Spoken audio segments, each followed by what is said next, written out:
Doc Neo and welcome to another unboxing. So I'm happy that we'll be doing another tech unboxing this episode. Now this is the Dji Osmo Mobile 5. This is the 5th iteration of a smartphone stabilizer. So alam naman natin na maraming mga brands ng stabilizer, pero of course DJI ang nangunguna pa rin, itong Osmo Mobile. So this is just an unboxing. So the package comes in like this. Is quite heavy. Ayan, yung mga details lang. Ayan, and some of the main features ang nakita natin sa likod. And let's do it. Let's unbox it. So usually ang mga products ng DJI ay hindi, sa ano pala yun? GoPro pala yung naisip ko. Yung hindi masyadong ano yung box. Pero ito, sina lang. So yan, balik siya with plastic, guys. And after removing the plastic, we position the camera better. Ayan, so paano siya tinatanggal? Let's see. Do we just slide it up or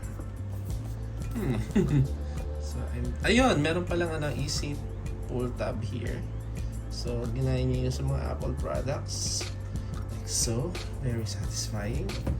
And then we just there you go, some instructions here. Ayan, kasi you can enjoy you need to download the app, yung Mimo app ng DJI. So nakalagay master every shot.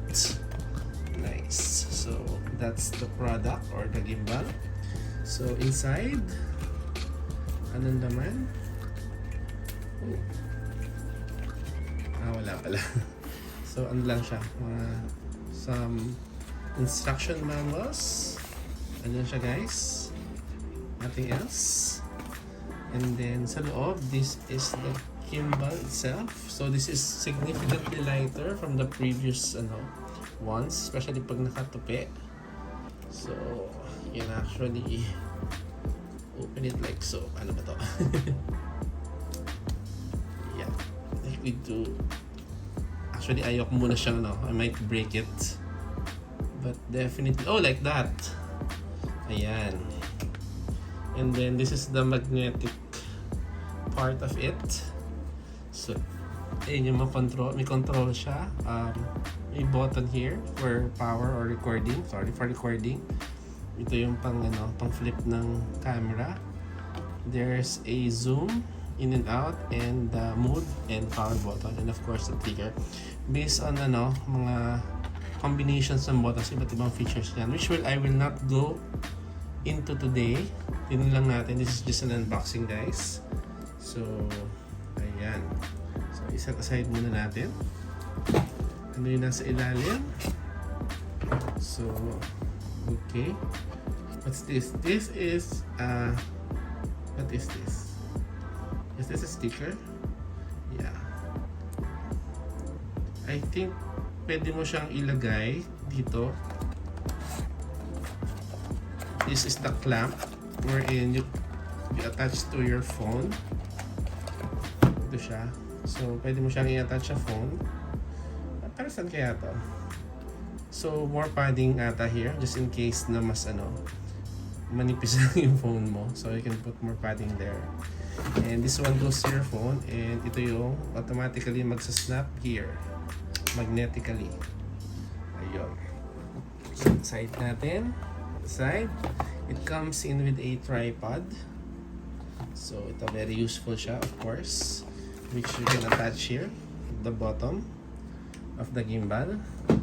And what else? Meron siyang strap kasama. And of course, a USB-C charger. So, ayun, guys. Ito yung mga laman ng Osmo Mobile 5. So, I am going to install the app, and siguro later on I could give you a little bit of feedback kung ano ang experience ko with this. I'm already a gimbal user ng mobile. Actually, meron ako ng original na Osmo to yun, kasi yung first Osmo yung sariling camera. Yung first mobile talaga, parang OM2. Ayan. Although nasira na. So, ayan, This is the OM5. This is the latest one. And additional feature nga pala niya guys is it can be extended like so. Para meron kang built-in monopod. So guys, I missed this earlier. This pouch is also included in the box. So nice carrying pouch. Nice. So ayun guys, this is just unboxing of the DJI Osmo Mobile 5. Ayan, we'll give it a run na. Or a test drive. Again, this is Doc Nino saying, be informed, stay inspired, and I'll see you on my next unboxing. Ito na yung gagamitin ko sa mga next videos guys, so watch out. Peace, please subscribe, bye bye.